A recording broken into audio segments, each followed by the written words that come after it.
Assalamualaikum warahmatullahi wabarakatuh. Saya Fatona Vera Febrianti, NIM K71200097 dari kelas 5A. Pada kesempatan kali ini, saya menggunakan aplikasi screen recorder yaitu Canva.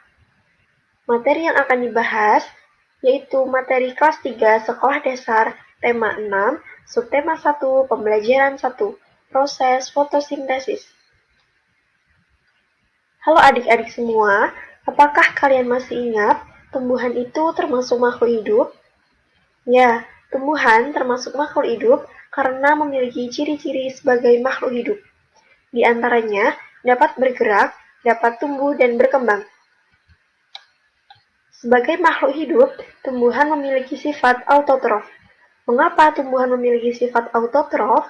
Karena tumbuhan dapat membuat makanannya sendiri melalui proses fotosintesis.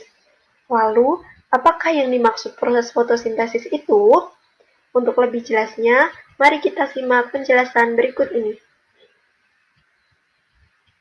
Proses fotosintesis adalah proses pemanfaatan energi cahaya matahari yang dilakukan oleh tumbuhan berklorofil, yaitu tumbuhan yang memiliki zat hijau daun untuk menghasilkan makanan.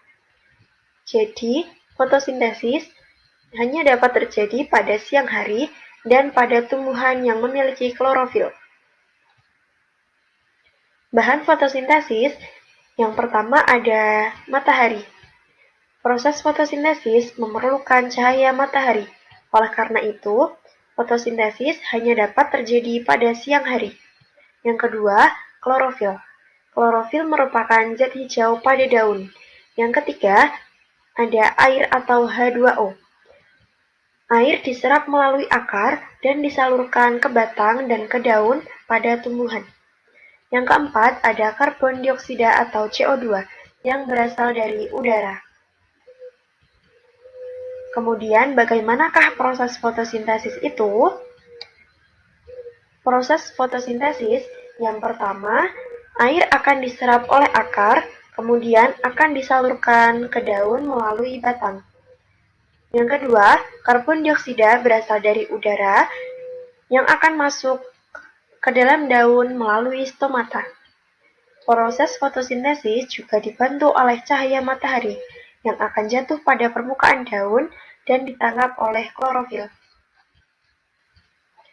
Proses fotosintesis memiliki reaksi kimia berupa 6H2O, yaitu air, ditambah 6CO2, yaitu karbon dioksida, dibantu dengan cahaya matahari dan klorofil akan menghasilkan C6H12O2, yaitu glukosa, dan 6O2 berupa oksigen. Dari reaksi kimia tersebut akan memperoleh hasil proses fotosintesis berupa glukosa C6H12O6.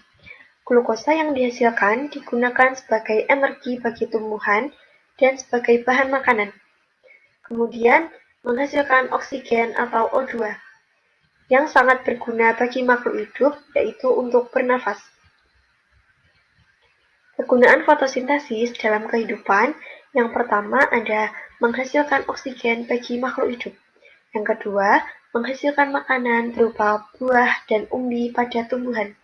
Yang ketiga, menghasilkan glukosa sebagai sumber energi.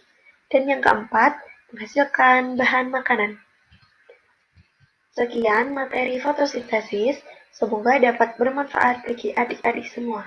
Terima kasih. Wassalamualaikum warahmatullahi wabarakatuh.